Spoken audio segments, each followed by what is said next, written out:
I know. So, and it was because of that, and because I could see the potential of what it could do and how adaptable it could be, depending on what people have said. And I've had quite a bit of feedback from people that have tried the app and have been saying, it literally does sound like you, which is awesome. And, it's saying what you would tell me. It's saying what this is what it said. Is this what you would have said? And I'm like, yeah, that's exactly what I would have said. Mm. So I was really impressed with how much it sounded like me, but also just the capabilities of it to help such a wide range of issues and to help people with their various different training problems with their dog.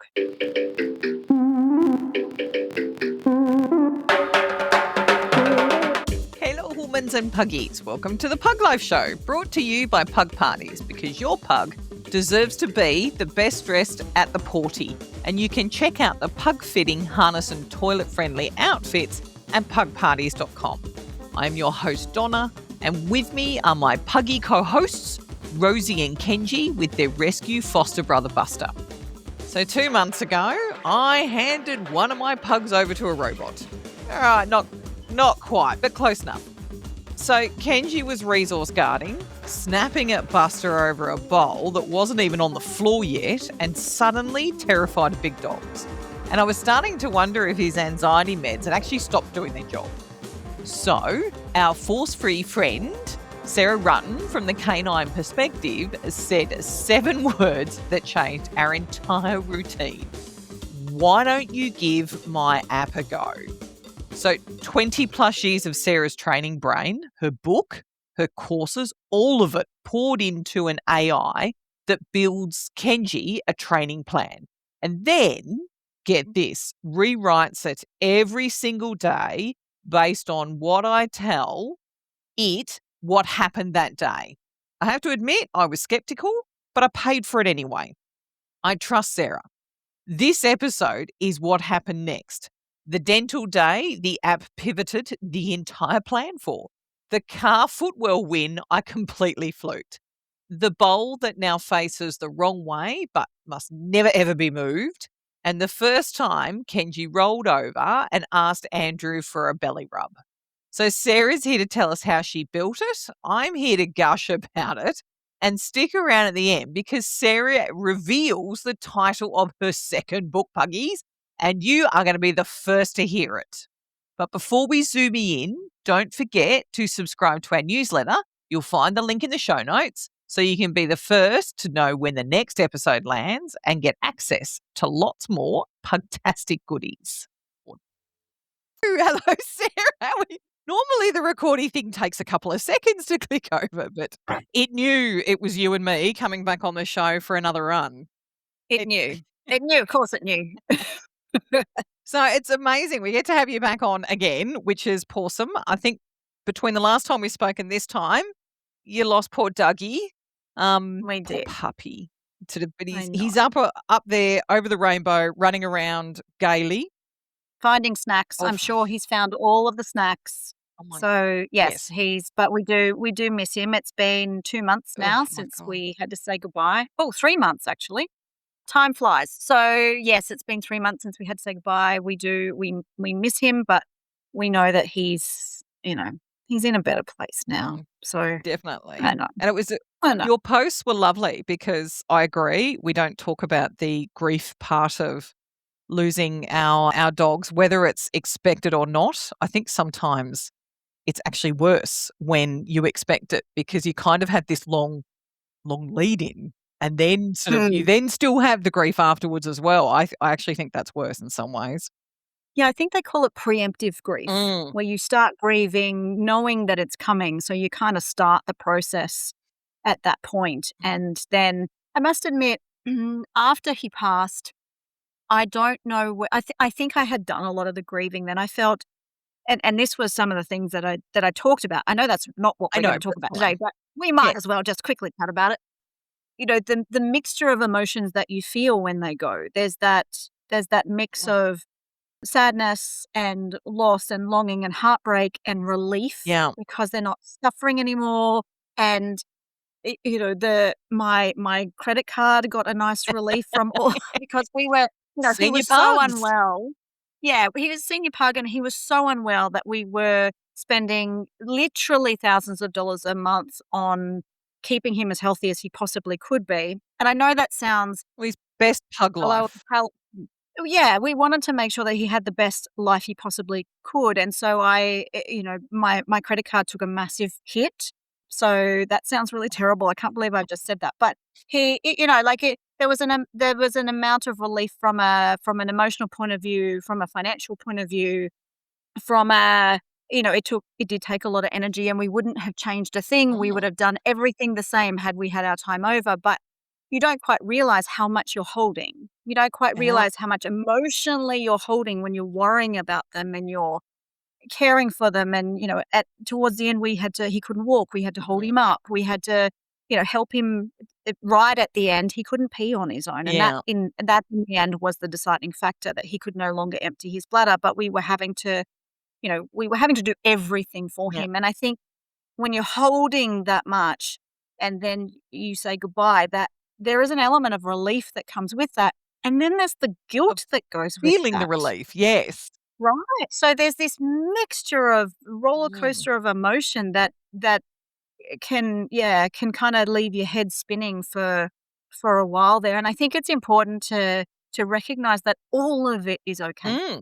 Everything Yeah. that you feel, the sadness, the grief, the heartbreak, there could be anger in there, which is part of the grieving process, the relief, all of that is really, really normal. And I think the more that we talk about it and normalize it and realize that it's a part of the process, the more, I don't know, people, I don't know whether that makes it easier, Yeah. but just it normalizes it. Oh, no, absolutely agree. I know when we lost Fat Dog our first, I was still in the Navy. We'd literally packed up everything to relocate from Melbourne to Sydney, and we were going home that weekend to get him, to take him up so that he was in a place that was already unpacked.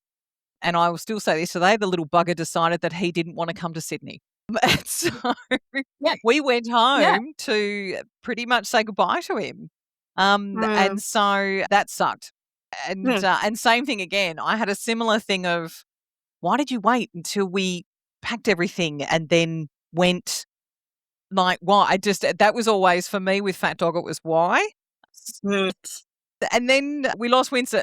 Winston was quite sudden. That was a medical decision. Same thing with Charles. It was a medical decision. And I think Winston was a little bit easier because the specialist, he'd been in hospital and the specialist said there is nothing more we can do. And he's in pain. So I think sometimes when a vet tells you that they're in pain, you don't have that guilt because you're going, I know I'm doing the right decision. Whereas Charles had OCD. And so we'd done the OCD checklist and we knew that we were very close to the end. And so we made the decision that we did not want to wait until the last check got ticked. But we still had that emotional guilt of, did we do the right thing? But then we thought, it's not a great pug life where you wake up in the morning and you don't recognize the pug that's sleeping next to you or the humans who are feeding you. And that was where we're like, no, that is. Yeah. And Rosie, of course, is 13 and living forever. She's never dying. I think she's going to do it out of spite, to be honest. Yes. And then, well, after having, I was going to say Kenji, I'm not so sure. I was going to say after having, because the 3 dogs that are on the front cover of my book now are all gone. Like they all left us within 18 months of each other. And because Callie and Doug were both elderly, they both had intervertebral disc disease. And so their last few years of their life, they required quite high care. So it's a little strange now just having Floyd, who's 19 months old. And I'm like, and he can take himself out to the toilet. And I don't need to help Remember him walk. drug routines and I don't have to, I feed him and I don't have to put anything else on his food or it's wonderful and weird that after, a couple of years, 3 years, I think, between Callie and Doug of having to look after these very high care, elderly, beautiful dogs. again, wouldn't change it for the world. But now I have, we can go to the beach and go for a walk and run and Yes. run along the sand and in the water, and I don't have to push a pram, and like it's weird and wonderful. Or but create an app that we're actually. Nice segue. I know. I thought it was too. It was beautiful. Oh, you're so funny. It was beautiful. But no, I do agree. It is amazing when you've been through that high care period, and then same thing again. You feel guilty. You sit there going, I should be doing something, and then you go, no, I don't. I just. Yeah. Oh no, I miss him. It's I know. because I they're so know, cuddly at that age too. But yes, we should honour the segue. So the reason why we got you on a call is the amazing book that you wrote, Canine Perspective. You've now basically taken that and 20 plus years worth of experience and created an AI tool that I have been using for the last 2 months with Kenji as the guinea pig. I do feel sorry for Kenji. He seems to get all the he's the puggy pig for all of this stuff. And that's what we're talking about today, because absolutely, you asked me to give it a go, and I'm like, it's actually really good timing because we had been talking about a couple of issues that Kenji had developed over the last sort of 6 months, where we were getting a little bit worried that quite possibly his anxiety medication was no longer helping. But we weren't 100% sure what it was that was triggering him. And so you said, give the app a go. And if we're not successful, then we always have you as the fallback. How do you feel about being a fallback plan? Yeah, I mixed. Kind of good and like, I don't know. I don't know how I feel a bit redundant now. It's a bit rude. Well, I mean, the app is kind of like having me in your pocket. So, it's like having two of me, which is also kind of cool. Absolutely. And it does. We were talking about before about how it uses the same language. It sounds like you. I mean, to be honest, the piece of resistance was if it had your voice. There is no voice. You do have to read it. Yes. Currently. But you can, I have given the upload your voice daily. I can't remember what it's called now because, of course, my phone went to sleep. Your daily musings as to how things have gone. Daily reflection. That's what it's called. I initially did start, I was typing stuff in, and then I just went, oh, this is ridiculous. I'm like, I am hopeless. I'm a typical middle-aged person. I hate typing crap into a touch phone. So I actually started using the voice thing, and I was surprised at how good it was. I thought, this poor AI is listening to me rambling. And I did wonder, because there were a few times where I was like, Rosie, stop doing that, as I'm talking about Kenji. And I did wonder if maybe the AI is going, are we talking about Kenji? Or is there has we've changed his name to Rosie? But thankfully it did very well at doing that. So I can say I have loved it, but we'll give a bit of context around what it does and how you built it. And then we can talk about what it did for me and for Kenji, not Rosie. Yeah. Amazing.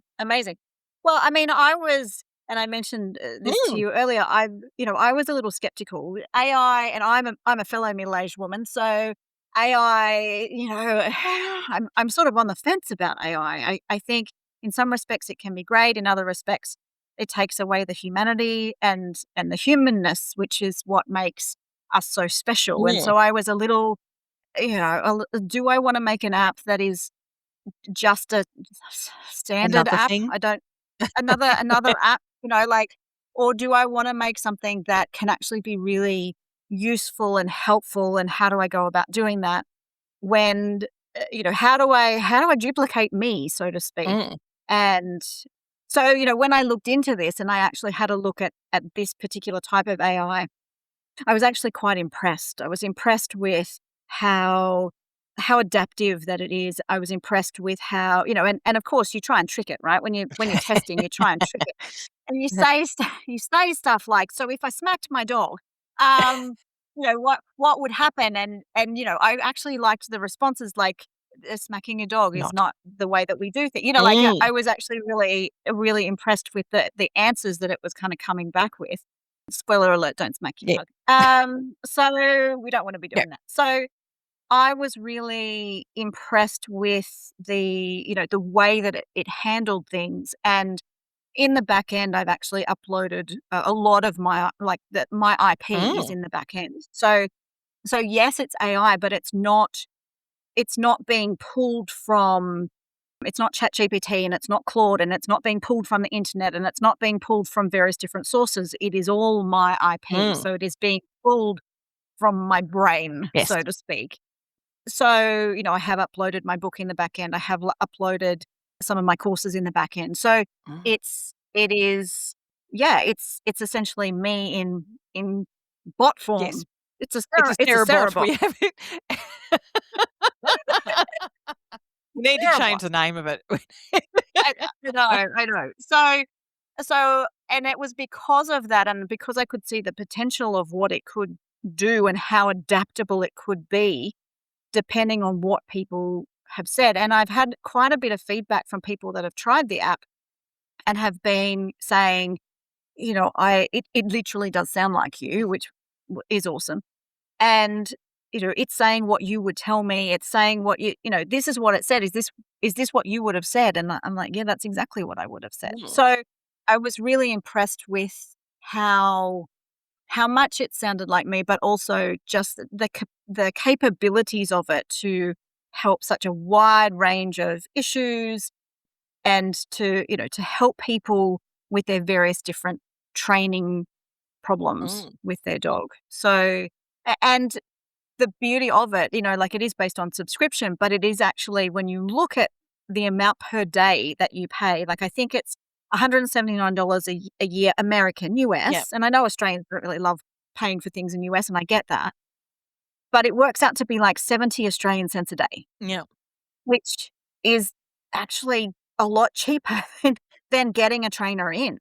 So it's something that you can, be working on every day. So it is actually quite cost effective. Yeah. And like I was just saying, I've had periods where I couldn't do anything because it was just so crazy with a number of things going on. And the app was so kind. Like even today, I have to admit, because we've had like the last 2 weeks have been absolutely crazy. I finished a contract with work. My stepdaughter had a baby. I had a fundraiser on the weekend and I'm getting ready for the next collection. And I just went, something has to give. I'm sorry, Kenji. Your training has to give. I go, even though it's only about 10 minutes worth of work a day, but it was actually Yeah. probably more my mental capacity to sit down. Yeah. And so it wasn't that I wasn't still using everything that I had been taught. Mm. It was just I didn't have the time to sit down and go, this is how we went today. These are the things that I noticed with Kenji and that sort of stuff. And so, because you can leave the voice thingies at the end of the day, but there are other bits where you do have to kind of type it in.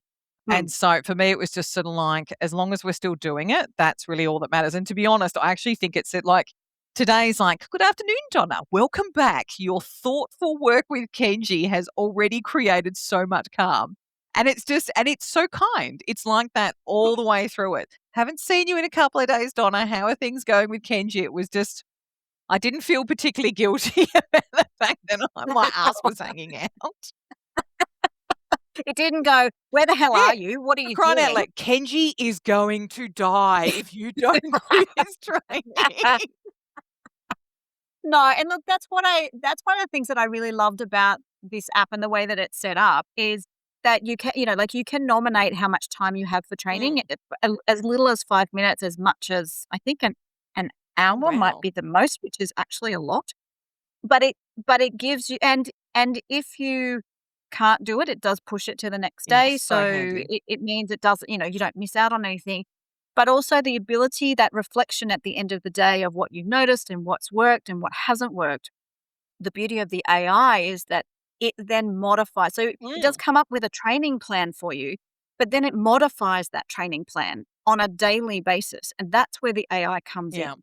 So it's like, I'm having trouble with this. So it troubleshoots for you and it adjusts the plan so you don't kind of feel like you're on your own with it. And you can ask questions. You can say, hey, I've noticed this about Kenji. Hey, I've noticed that this is going on. and you can, like if you type that into ChatGPT, it might give you this generic answer about something that's been pulled from all different places on the internet. Whereas this app, you can type that question in and it will give you an answer that's specific to Kenji, specific to what you're going through, specific to where he's at.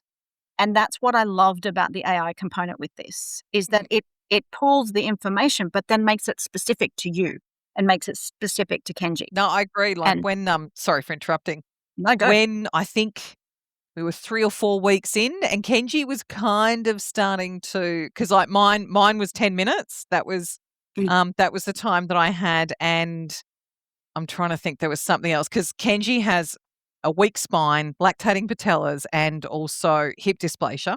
And because the first thing we're attacking is his resource guarding, because it was quite a substantial problem. It was one of the things we noticed first was the resource guarding around mealtime, where he was having a go more at Buster, our foster pug, who I think probably because they're about the same size, he would have a go at Buster for no reason at all. And so he went, okay, this is about don't come anywhere near my bowl, mate, before my bowl is even on the ground. And we went, okay, it's not fair on Buster, poor bugger. He's blind and deaf, and then all of a sudden somebody has a go at him. Less so with Rosie. And then the other thing, which we're going to move on to very shortly, is his issues with big dogs all of a sudden. But about 3 weeks in, Kenji had to go and have his dental procedure. And so I think that day I didn't do any of the training. I just typed into the weekly reflection or the daily reflection, haven't done anything today. Kenji had a dental and he lost 3 teeth. And then the very next morning, the app literally went, welcome back, Donna. I think something along the lines of, how's Kenji going? Today, we're going to focus on this one thing because he's going to basically, inverted commas, feel like shit for the next 3 days. And the one thing was, let's just protect everything that you've already achieved with the food situation. But I think like the app even recommended to further remove Kenji away from where everybody else was eating. And so that he could eat at a much slower pace without having to worry about what everybody else is doing. And I, to be honest, I was a bit surprised. I was like, interesting. I just put that in there as kind of like to be honest, leave me alone. I do not have time today. This is why I'm not doing anything. And it literally the next morning, it was like, okay, for the rest of the week, this is how we're going to approach the work that we're going to do with Kenji's eating, because we know that he's not going to be able to eat treats. So he's not going to be able to do any of the calming work and that sort of stuff. And so it was just sort of like, and that's when I thought to myself, damn, this thing's actually quite smart. I know. And that's the thing that I really liked about it. That's the reason why I decided to go with this particular AI, because of that exact reason. To come out with something, to come out with a response like, he's going to be feeling, and I kind of wish it would have said it like that, because it was very kind. Yeah, he's going to be feeling like shit for the next couple of days. I probably would have said he's going to feel like shit for the next couple of days. So it's done the polite version of me, but like to actually come out with stuff that we don't even necessarily think about. And then you say it and you go, well, of course he's going to be feeling like crap. So yeah, let's take it easy on him. Let's take a break from our usual thing. And he might not be able to eat treats. So let's do this, and this instead, and give him extra space and give him extra time to settle and to sleep and to rest and to recover from his surgery. And that's the thing that I'm talking about with regards to the modification and the pivoting and the not necessarily troubleshooting, but hey, this has happened. So let's modify this, and we do it on a daily basis, which I think is incredible. And again, that's the reason why I went with this particular AI, with this particular app. No, as I said, that was a big eye-opening moment for me. But then the other interesting thing, what happened? It was he went in for his checkup 2 weeks later, and because normally the pugs are on the back seat in their hammock with their harnesses clipped in and all the safety in the world. But I think I had to quickly duck him in for his checkup. And so I just went, I haven't got time to put the hammock in. I'm going to be, and in Victoria, I will say this, it is not against the law not to have your dog harness clipped into the car. It's the only state in Australia that doesn't have the rule, which I think is a bit silly. But I just went, okay, it's a 5-minute trip down the road. I'm just going to put him in the footwell and he'll be fine. But as soon as we got in the car, in the back of my mind, I thought, oh, he might actually not know what the hell's going on. And so and I thought, in the back of my mind, I thought Sarah will be clapping. As he put him in the footwell, turned the car on, and then he settled down. And I thought, oh, he's settled down. So I quickly snuck a treat out and I just went, yes, and gave him a treat. And then he stood up and then I just started to drive off and then he lay back down and here's me driving down my cul-de-sac very naughtily. Yes, I handed him another treat. And by the time we got to the vet, he had stayed in the laid down position. And so then, of course, that night I'm doing my reflections and I said about how we'd had this very quick win. And bless the AI, they said really nice things about the fact that I had actually taken advantage of a situation that worked out really, really well. And kind of for me, that was kind of the turning point where Kenji really started to respond to these little short training bursts because it was the only time I had. And we probably do need to caveat just because the app is a 10-minute, like my 10 minutes was spread over an entire day. So what I sort of figured out was that in the morning I would read, today there are 4 sections. The daily story, this is what we're going to do for today. So you kind of get that executive summary of what the plan is. And then throughout the day, a little Floyd, he's woken up, obviously. He's woken. And so what I would actually do is while I was waiting for my coffee at the coffee shop, I would stand there and I would read the daily training thing. So I'd be like, okay, now I know what today's thing is. And then instead of doing a dedicated 10 minutes after I finish work or whatever else, because I do work from home quite a lot, I then figured out quite quickly that a majority of the stuff that the app was telling me to do, I could actually squeeze in opportunely. So it's sort of, but it took me a couple of weeks to figure that out. Like it was just, so I think that's more the human problem. It was like, I don't know, epiphany one day was like, why am I scheduling this into my day when Kenji follows me everywhere in the house and all I need to do, I think one of the early things was doing the calm mat training. And I'm like, you're a moron. So I have to admit, I've currently got little cups of treats spread all over the house. So I have my opportunistic treat. Perfect. And then literally it's just sort of like if Kenji follows me out by himself, then we can do a little quick calm mat thing. And so I just sort of went, this is so helpful. Yeah. So helpful. Well, that's real life, right? God, yeah. You don't go, oh, okay, I've got 10 minutes, let's do some trade. Like real life is one repetition. Yeah. It's one repetition randomly in random places. That's real life. So you're doing real life training, which is teaching him how to do various different things in various different places at various different times, which is fantastic. Yes, nice. Well done. Even though well done. Thank you. Now I have the non-Sarah. You have the real Sarah saying well done. The funny thing is after a couple of days, Rosie cottoned on. She's like, something's going on. And so she started following Kenji. And I'm like, well, you can have the training too, Rosie. It's fine. Yeah. Called the FOMO effect. Oh, yes. She is definitely that. Yeah. Oh, but I have to, so we were talking about before, my reservation about the app was less about the content because I know you well enough to know that the content would be high quality.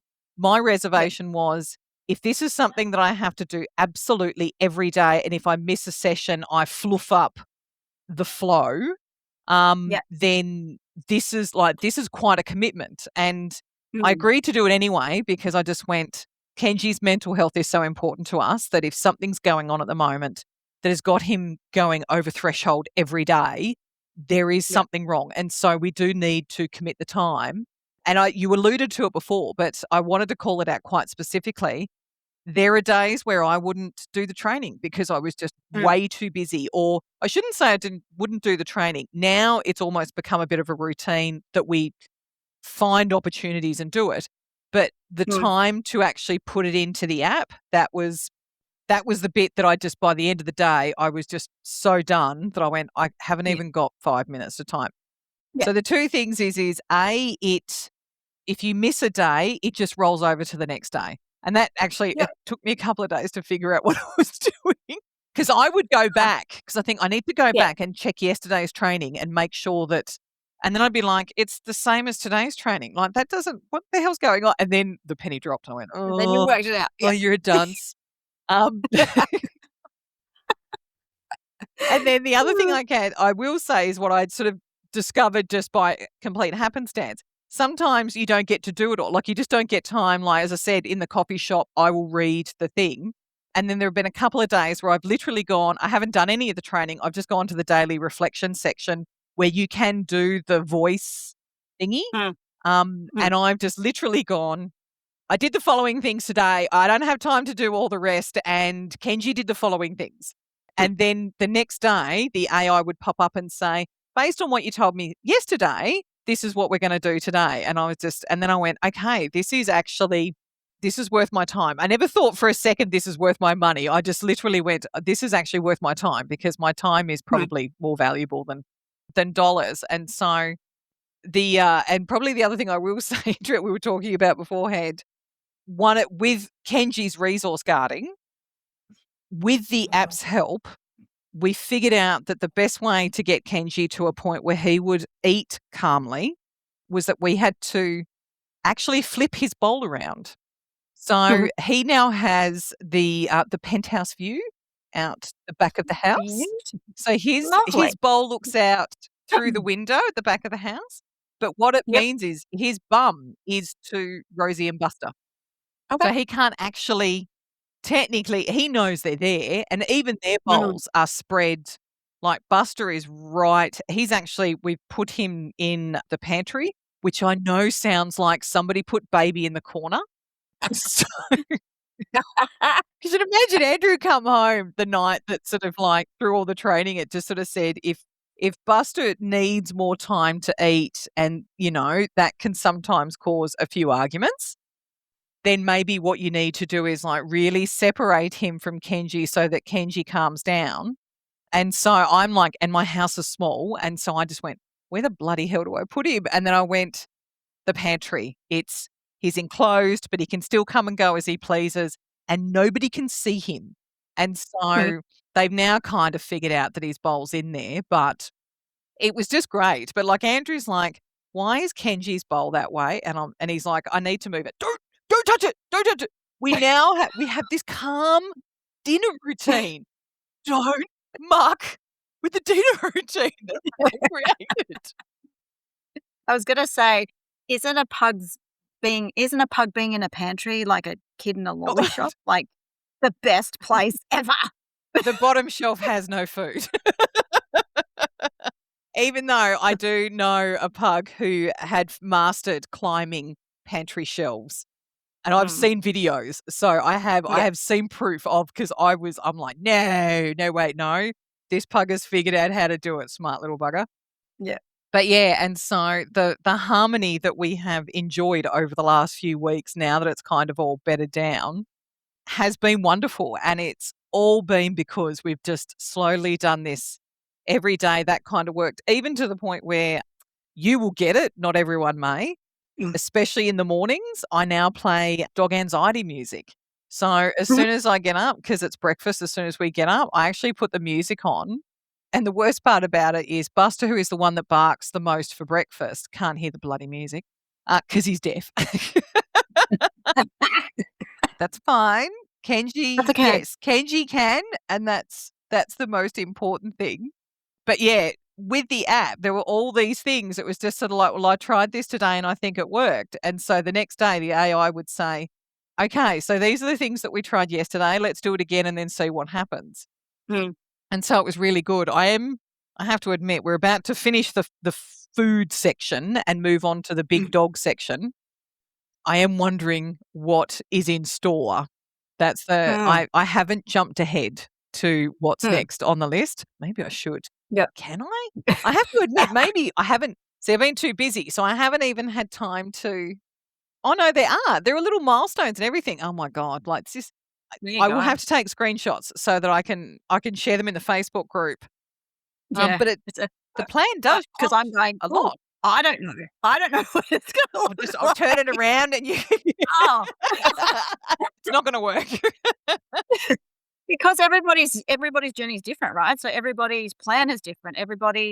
So when people go, "Oh, and what's this gonna look like?" I'm like, "I don't know. I don't know what it's gonna look like. It'll look different to my if I put something in for me, it'll look different than what it will for you because it's your plan." So, but I did have somebody say to me, so when I because it asks you a whole bunch of information right at the beginning. So you put in your dog's information, you put in your information, you put in what it is that you want to work on.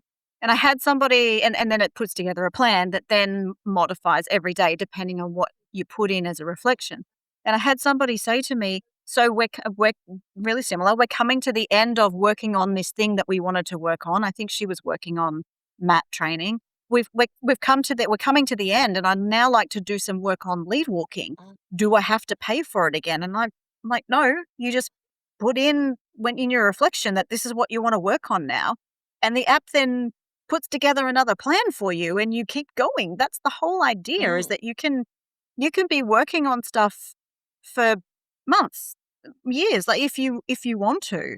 I've actually uploaded my 7-day recall challenge into it, so you can even do that through the app. Like it's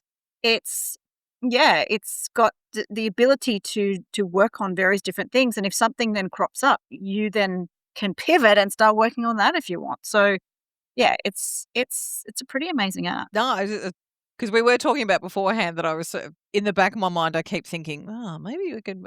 But I have to. The one thing I didn't ask was, what happens when I need to swap from one pug to another? Do I have to reset? I don't think so. I think you can actually, again, and this is a good question because I actually don't know, but I didn't test that bit, but you could test it out. Yes.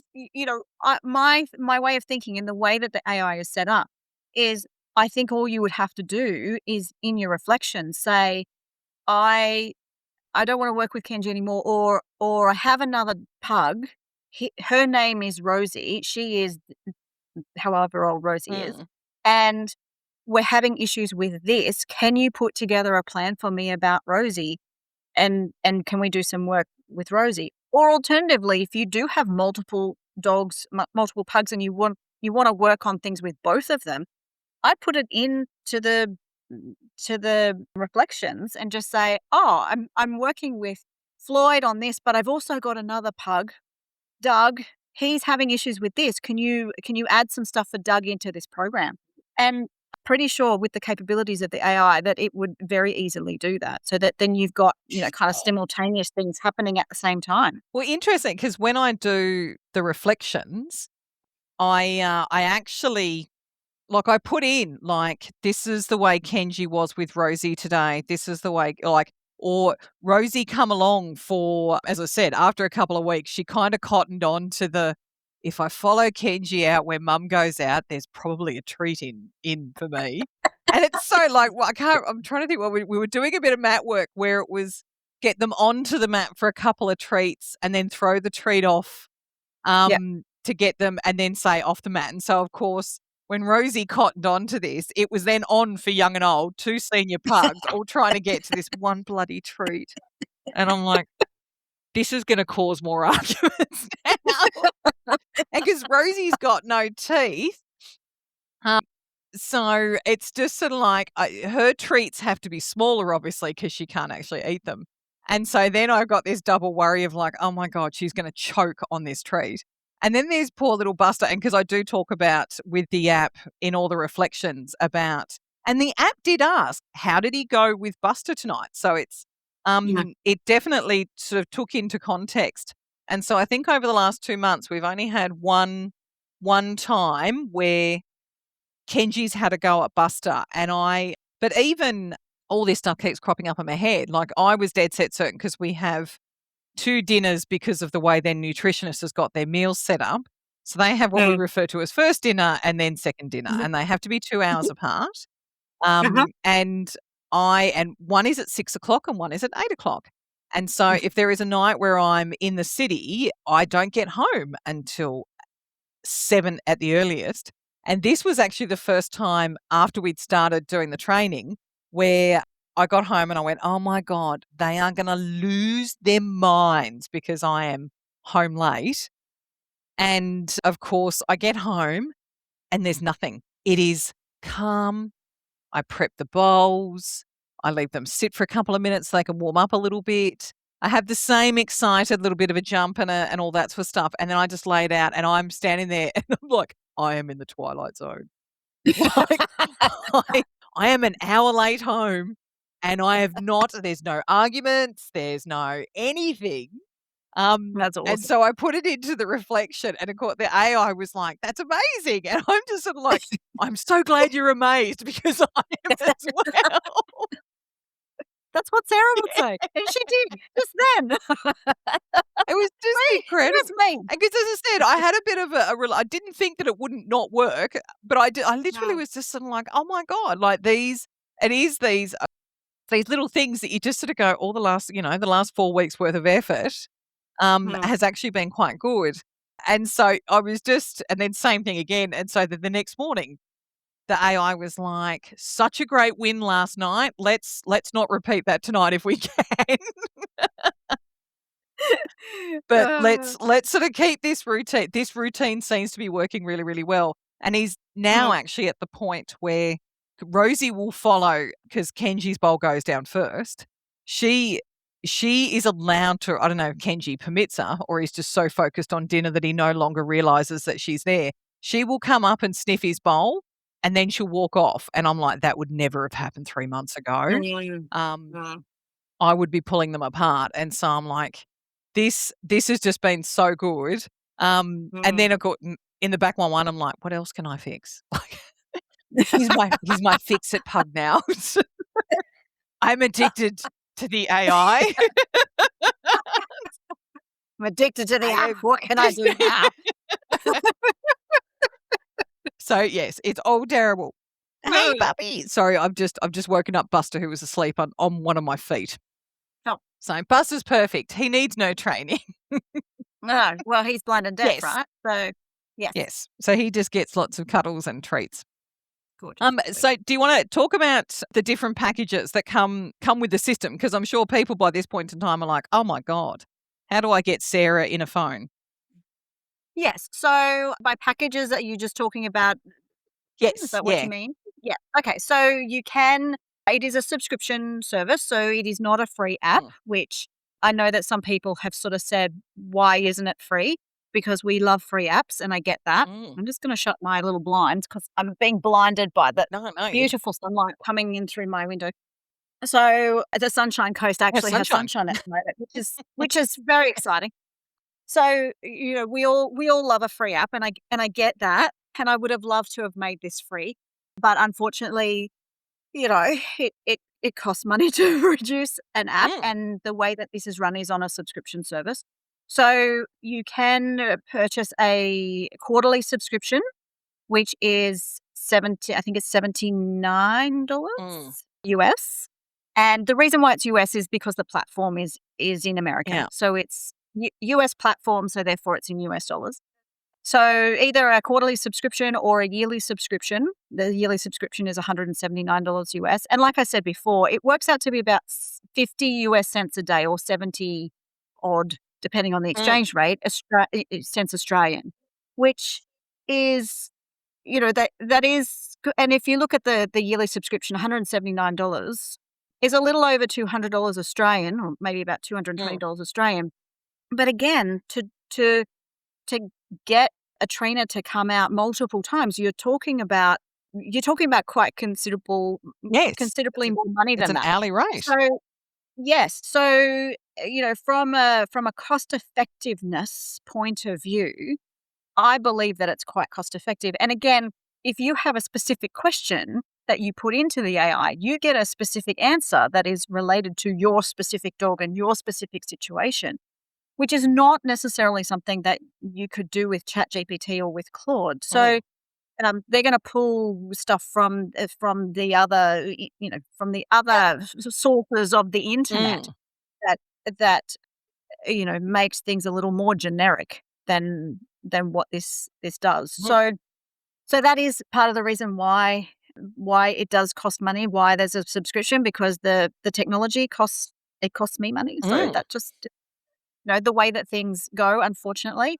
But I do think that I have made it so that it is quite affordable, and what you get for that money.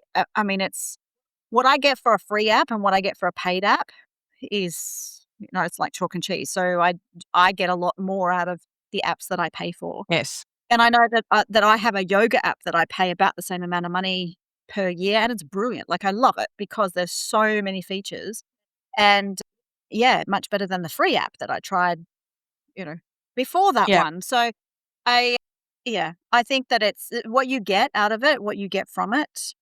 I think that it's worth it. Mm. And I will caveat, I paid for the app. You did not give it to me for free. I wanted to pay for it. Yes. And it was because my intention was to not fiddle around with it. It was actually to use it properly. And Andrew and I were willing to pay for you to do the training with Kenji anyway. So to us, it was just like, instead of having Sarah on Zoom, we had Sarah on my phone. And so, yeah, absolutely worth it. And I think we just got the 12-month subscription because I personally thought that it would take Kenji 12 months. But so I was really quite surprised at how well he's going.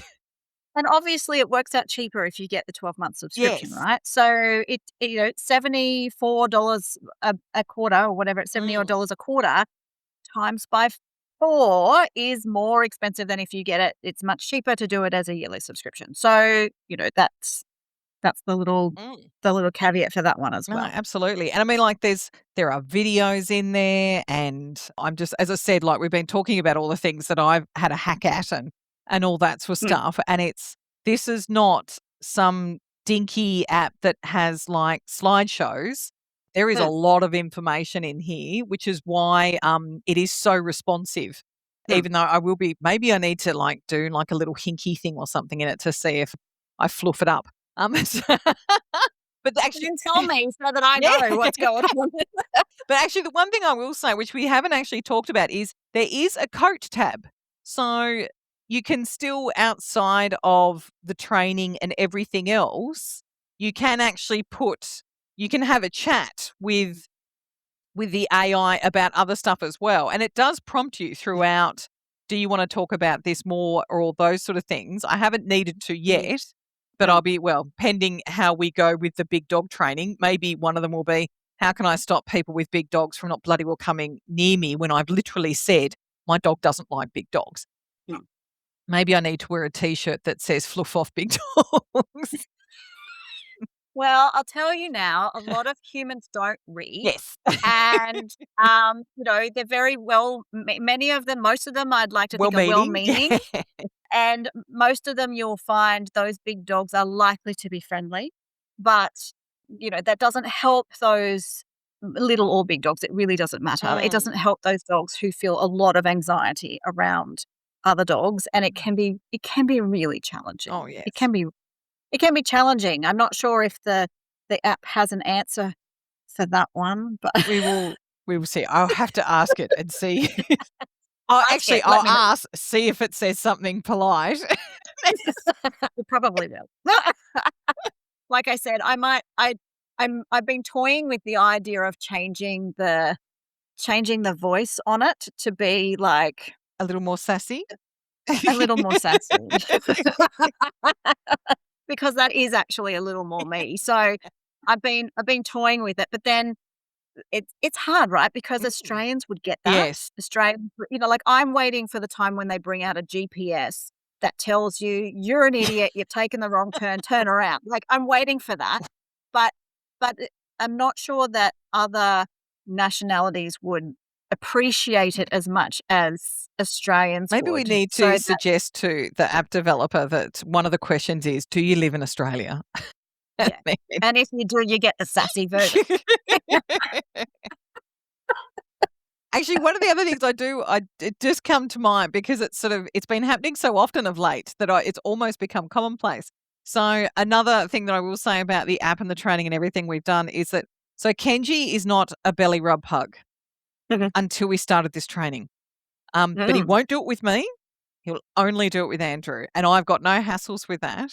But all of a sudden, with all the work that we've done, his threshold has dipped so much that all of a sudden he's decided that what he loves when Dad comes home from work is to have a bit of a belly rub when Dad's actually trying to get changed, of course. Not at a convenient time, but of course, that's pug, right? That's pug. Trying to undo my shoe. Oh, Dad's bending over undoing his shoes. Now's the time for me to roll over between his feet, give him a belly so that I can have a bit of a belly rub. And initially, Andrew did it the first time, not realizing the significance of it. And then the next day it happened, I heard Andrew saying, "What are you doing, puppy? I'm trying to change my shoes." And I ran into his office to see what was going on. And of course, there's Kenji just looking up at him. And I'm like, "Give his belly a rub." What I should have said was, AI Sarah said so.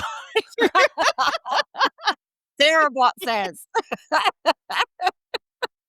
Because that night, I actually put it in during the daily reflection and said, unbelievable, this has never happened before. It's obviously but he only does it with Andrew, not with me. But it was just so nice because it's such a vulnerable position for a dog to do normally. And as I said, another thing where I just sort of went, "I love you, Sarah Bot." I haven't said that yet. Maybe I need to. I'll put that in tonight's reflection. I love you, Sarah Bot. I love you, Sarah Bot. It might come back with "I love you too, Donna," and then we're getting into some a whole bunch of wrong stuff. Well, I have to. Andrew said that to Siri when Siri first come out, because I said to him, "I think you love Siri more than you love me." And so he turned around and he said, "I love you, Siri." And her response was, "I bet you say that to all your Apple products." Oh. Siri's got So if AI comes back and if Sarah Bot comes back and says, "I bet you say that to all your apps," because then I'm going to say, "Okay, this is a bit too freaky, Sarah. We're a little bit too." Oh, all right. God. So where can we find the app? Most important. Okay, so there is a link which I will put in the comment section too, so people can find it. Put it in the show notes. So I won't go through the link because it's like, studio.com/Sarah.Rutten, like it's very just long. There's no point in doing it's very long. So, but there is a specific link. I don't believe that you can get it through the Apple Store because I believe it's through the Studio platform. So there is a specific link to use in order to get the app. But it can be, you can view it on desktop, you can view it on mobile, so you can view it on all of your devices if you so choose. So there's no problems there, but the way to go about getting it is through a specific link. Nice, which is also on your website, if I remember correctly. Not yet. I'm not. What the hell, mate? Look, I have to admit, because you just sent it to me straight away when we first started talking about it, and me bleating about how Kenji's attacking every dog in the neighbourhood. And so, yes, I just assumed it was on. I'm glad I asked the question because I assumed it would be in the App Store. So we will put the link in the show notes, most important. Yes. So, no, it's not on the website yet. That is on my very large to-do list. That I haven't got to that point yet, but it's now going on my to-do list again so that I remember to speak to my web designer. Yes, so I'll give you the link so that you can pop it in the show notes. Beautiful. Thank you for coming on the show again. As I say, gushing about the app, so I obviously love it. And the pugs love all the extra treats. So they say thank you, Auntie Sarah, too. Oh, my pleasure. And thank you for having me. We have so much fun chatting. So I love coming on this podcast every time. I love talking about pugs and about all sorts of things. So I'm hoping that you'll have me back when I launch my second. I know. I am dying to read it because do a quick pre-plug for said book. Okay, pre-plug. So I'm going to share with your listeners. I haven't told anyone the title yet. I just assumed it was Care for Your Pug like they're your own child. No, you'd be sort of close. But no, so I haven't shared the title with anyone yet. So you guys get next. Are you ready? Yes. So it's called Spoilt, How a Well-Loved Dog Can Change Your Life. Oh, so true. So true. And it's all about dispelling the myths around, there's a lot of shame that has been generated, whether it is through socials or whether it is, online or through vet clinics or in society. There's been a lot of shame put on guardians who take care of their pugs and Yep. other breeds. Yep. We have to acknowledge Yes. there are other breeds in there, but who take care of their pets well. Mm. So who feed them well, who provide them with comfortable places to sleep, who allow them on the bed, who allow them on the couch, who take them for Puppuccinos? walks, but cappuccinos and safaris and play dates, and there's a lot of shame that gets put on people who treat their pets like family, like children. Mhm. And the truth of the matter is that there's a lot of research out there, particularly around sleeping and the fact that dogs are social sleepers, and so are humans. We actually sleep better when we sleep with each other. Mhm. But it's about dispelling the myths around the fact that what you're doing when you take care of your dogs well is exactly what you should be doing Yes. as a guardian, right? So it's essentially the book is about how to take care of them well, and the fact that if you are one of those people who do take care of your pug really well, then good for you, because that's exactly what you should be doing as a guardian. And let's celebrate that rather than feel shame for it or feel like we have to defend ourselves for for loving them so much that we take care of them the way that we should be. So that's essentially what the book is going to be about. It's to give permission for all of us that love our You do it. dogs like their family, and to go, you guys are actually we're doing it right. You're doing an amazing job. And this is the reason why. Here is the research as to why.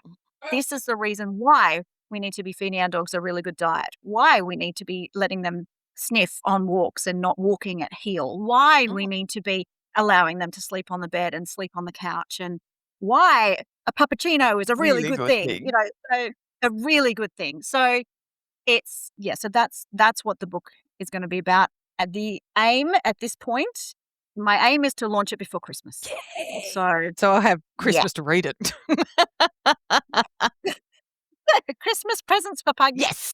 Pouring everywhere. God, yes. And amazingly, you should mention, I had I have a family phone call once a week, and it's a conference call, and my dad's sisters were on the call, and we've talked about before. I grew up in a farming community. Dogs were working members of the farm, etc., etc. They were not considered pets. Fat Dog, my first pug, was my actual legitimate pet. And my family used to pug shame me because it was like he had a wardrobe. He went with me everywhere, and all those sort of things. And of course, me being me, told them to fluff off. I didn't care what you think. Fat Dog and me against the world. We had matching dryers bones when we went. I know, we were awesome. But what one of my dad's sisters was sort of saying, one of the grandchildren has just gotten this rescue dog. And I said, and because he was a teenager, I said, how's he going? Rescue dogs are a lot of work. They're not like a puppy where you can sort of help them. They come with a lot of strings that you've then got to manage. And their comment was, oh, well, they've had to get it a pram. And who gets it a pram? And I'm like, I have two. And I said, there is actually a very good reason for that pram. And this is the research around why it is important that senior dogs still can have X, Y, and Z, and did all this sort of stuff. And by the end of the conversation, they were just sort of like, oh. And I said, think about it this way. Dogs were not domesticated until human beings come along. They could survive the way you believe that they should survive until we domesticated them. The second we domesticated them, we turned them into a baby. They are completely reliant on us for everything. So why would you do them the disservice by not giving them everything they need to survive? Yeah. And so off my soapbox. No, in actual fact, there's two things that come to mind. One is the saying, which I credit Spider-Man, but I'm pretty sure that someone else has said it, with great power comes great responsibility. Yes. And the other thing is that when we look at And, like we could have a whole other episode about this. So I'll We'll make hold this it very off brief. for the book, but yes, go. I'll make this really super brief, but just, to kind of drop it in there and to think about it. But I sometimes, I get calls. Obviously, I don't just work with pugs. I really wish that I could. I'm not sure I'd make much money because pugs are awesome and they don't often have a lot of behavioral No, problems. at all. But our beautiful herding dogs, on the Oh, other yeah. hand, often have lots of issues. And, I had a call from somebody not too long ago who said, so I've got a new cattle dog mix puppy, and she's already started herding and I want to stop it. And I had to very, very kindly say to this person, this is a part of the breed, right? And if we don't provide our dogs with an outlet for what they were originally bred for, there's the potential that we're talking about a welfare issue here. Right? It potentially, if you are trying to suppress natural breed-specific behaviors, we're potentially talking about a welfare issue for these for dogs because we've created this, and if you're not willing to provide it, then then do we have a welfare issue? Which is the reason why I have pugs, right? So bred for companionship, Netflix and chilling is Pugs jam. what they were bred for. Not really, but that's what they're used for now. And that is exactly what I want to do on my time off. Yeah. So, I just think that, and that it does come into the book. So it's something to think about. It's something to think about, making sure that we're providing all our dogs, what they need, because that's our responsibility to do so. And we shouldn't be shamed for it. So it's about changing the narrative around, I know I spoil my dog because I let them on the couch. I know I spoil my dog because I feed them really good quality human grade food. I know I spoil my dog because I take them for rides in the car. I know I spoil. No, actually, you love your dog well, and that's the way it's supposed to be. Yes, you're a great parent. That's right. So I'm on a mission to change the narrative. Yes, and I want to come back as one of my pugs. I know. I say that about mine. I come back as one of your pugs, Sarah. Floyd, who is currently, I share an office with my husband, so we have multiple office chairs. We have one for myself, one for Chris, and one for Floyd. He's on his chair at the moment having a little snooze. Very nice. Yes, we have the similar thing, but they're beds. But of course, it depends on. We have the high side bed, the sheepskin bed that must be washed once a month. Yes. And then the anxiety bed that's in the bedroom because we like sleeping in the walk-in wardrobe because it's kind of like a den. And people are like, how many beds do you have? And I went, as many rooms as the house. That's right. It's called choice. Yes. That's actually really important. That, again, is really important for your dog, for their mental well-being, is that they have choice. So that's actually a really good thing. Again, in the book, do another plot. So, yes, I can't wait. I cannot wait. And then maybe I can come on and we can have a talk about that. Oh my God, yes. We can get on our soapboxes and awesome. Thank you so much for coming on again, Sarah, and we'll talk to you when the book is out. Sounds great. Thank you, Donna. It's been amazing. Well, humans and puggies, there you go. 2 months in, Kenji has a calm dinner routine, a bowl with a penthouse view, a foster brother who gets to eat in the pantry in peace, and a dad who now must dish out belly rubs at the front door. And I have a phone with Sarah in it. I'm going to continue to call it Sarah Bot. Now, the link to the app is in the show notes, along with everything you need to find Sarah, her book, The Canine Perspective, and Floyd, who I'm reliably informed has his own office chair. And keep your nose to the ground because Sarah's second book, Spoiled, How a Well-Loved Dog Can Change Your Life, is aiming to land before Christmas. And she's promised to come back and get on the soapbox with me when it does. If you've ever been pug-shamed for the pram, the wardrobe, or the puccachinos, then that book is for you. Now, I want to hear from you. What's the one thing that you'd fix about your puggy if you had a trainer in your pocket like I've currently got? Because I've got a list and I'd love to know that I'm not alone. So please share it with us over in our Facebook group, the Pug Life Show Podcast. Plus, if you haven't already, follow the PUGCAST so you don't miss out on the next episode. And while you're at it, leave us a review. It only takes a couple of seconds to give us a 5-star review, and it goes a long way to helping other pug parents find us. Rosie, Kenji, Buster, and I hope that you'll join us again soon. But until then, have a pawsome week, and humans, be generous with the snackies.